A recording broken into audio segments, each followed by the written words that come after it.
স্বরাষ্ট্রমন্ত্রী যেমনটা বলেছেন যে সংস্কারের বাহানায় যদি নির্বাচনটা হতে দেওয়া না হয়, সে কারণে তারা জুলাই সনদে স্বাক্ষর করেছেন, অনেক কথা বলতে চেয়েও তারা বলেন নাই। জিনিসটা এখন উল্টে গেছে। বাস্তবতা হলো ক্ষমতার বাহানায়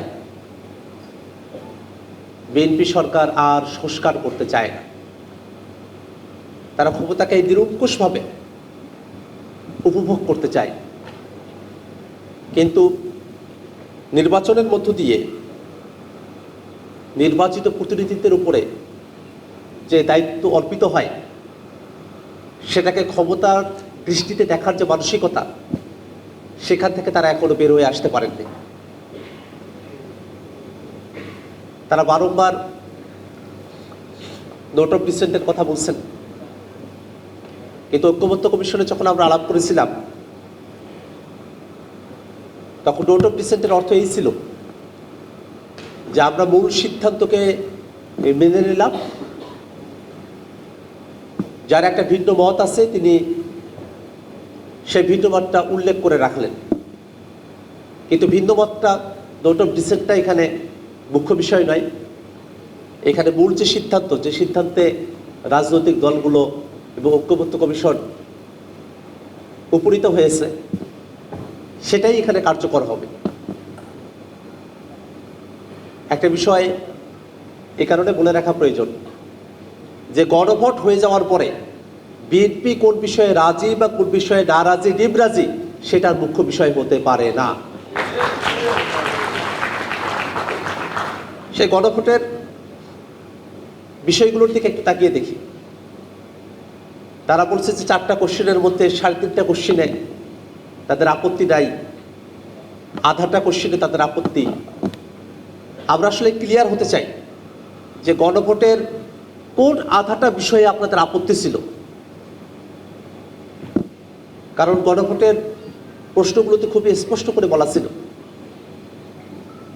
যে একটা উচ্চকক্ষ হবে ভোটের পিয়ার অনুযায়ী, তত্ত্বাবধায়ক সরকার হবে নতুন একটা ফর্মুলা অনুযায়ী, আর সাংবিধানিক প্রতিষ্ঠানগুলোতে নিয়োগ হবে একটা নিরপেক্ষ ভোটের মধ্য দিয়ে। যে বিষয়গুলোতে আমরা সবাই একমত, এরকম 30টি বিষয় সেখানে উল্লেখ করা ছিল।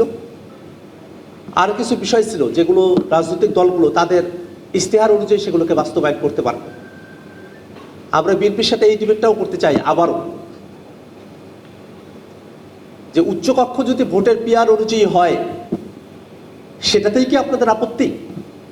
তত্ত্বাবধায়ক সরকার যদি নতুন একটা ফর্মুলায় হয়, আপনাদের আপত্তি কি সেই জায়গায়? সাংবিধানিক প্রতিষ্ঠানগুলো সেটা একটা নিরপেক্ষ বডির মধ্য দিয়ে নিয়োগ হবে, আপনাদের আপত্তিটি কি সেই জায়গায়? সেটা খোলাসা হওয়া প্রয়োজন। মানুষ যখন কোনো একটা কাজ নিজে বাধ্য হয়ে করেছে বলে মনে করে, তখন সেই কাজটা বা তার আউটকাম যেটা, সেটাকে তারা নেতিবাচক ধরে নিয়ে এই কথাটা তারা বলে। প্রশ্ন তো এখন দাঁড়িয়ে যায়, সংস্কারের বিষয়গুলোকে কি তাহলে বিএনপি দেশ এবং জাতির জন্য নেতিবাচক মনে করে? আমরা তো বিএনপির সাথে দীর্ঘ সময় ধরে ঐক্যমত্য কমিশনে আলোচনা করেছি, এবং এক একটা দলের এক একটা মত,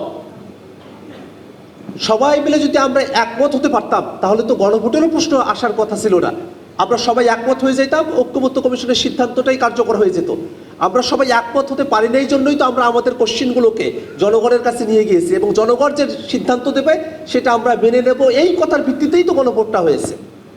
এখনকার সময়ে এসে গণভোট হয়ে যাওয়ার পরে আপনারা আগে কি বলেছিলেন, ভিন্ন মত কোথায়, সেটা আপনারা যখন খুঁজতে যান, তখন জনগণের যে রায়, সেটাকে প্রত্যাখ্যান করা হয়।